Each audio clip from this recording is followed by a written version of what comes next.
Democrats are preparing to kick off this public phase of the House impeachment inquiry next week in the Intel Committee, with the first open hearing set for this Wednesday. House Republicans have submitted a list of 8 witnesses that they'd like to hear from. They include Joe Biden's son, Hunter Biden. They include the whistleblower who sparked this entire inquiry. And joining me right now on the telephone is House Minority Leader Kevin McCarthy. And Mr. Minority Leader, it's always a pleasure to have you. Thanks very much for joining us this morning. Thank you, Maria. Thank you for having us. And if I could just say one thing to all those veterans out there, thank you for your service. And this weekend and every day is to thank you. Yes, absolutely. Thank you for that. Everybody should, of course, thank a veteran today as we approach Veterans Day tomorrow. But Congressman, I want to ask you about this list first.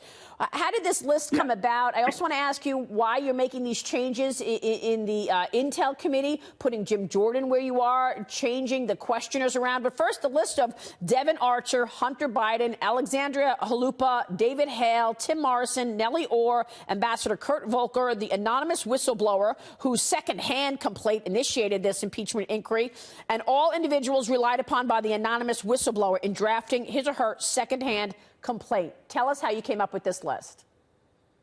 Well, very clear, Maria. What we did, we sat with Devin, the Intel Committee.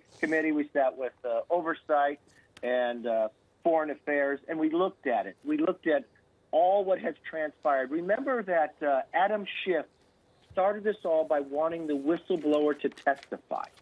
And now Adam Schiff gets to decide who comes forward, and now he's fighting the whistleblower from coming forward.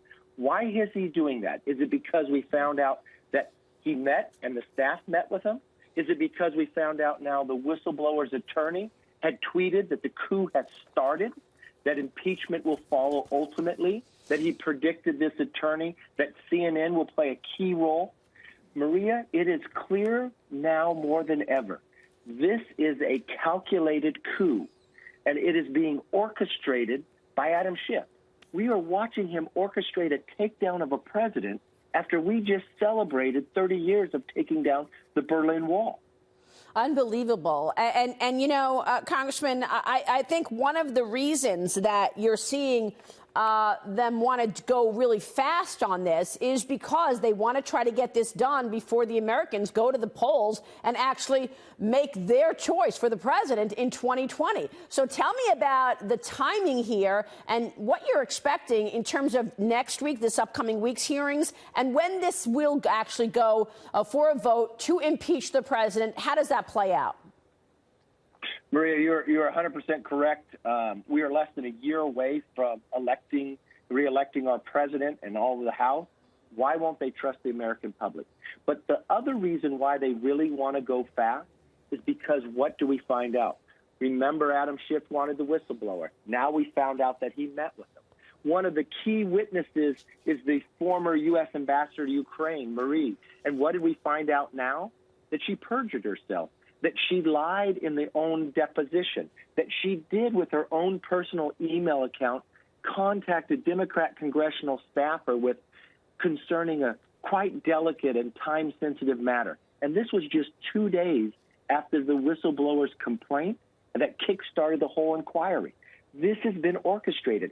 And if it goes out longer, we will find the lies, we'll find how they calculated the coup, we'll find more about from the whistleblower's attorney and others. And remember this, when Adam Schiff said he wanted the whistleblower to testify, and now he does not, he's fighting us on it because everything we found out is his association. In a federal criminal trial, if your case relies on an informant, you must produce the informant at trial. They must face their accuser.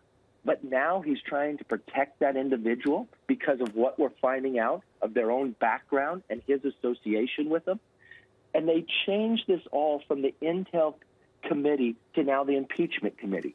So one thing that I did, I thank Congressman Rick Crawford because he's on the Intel Committee because he cares about Intel and where America is standing around the world.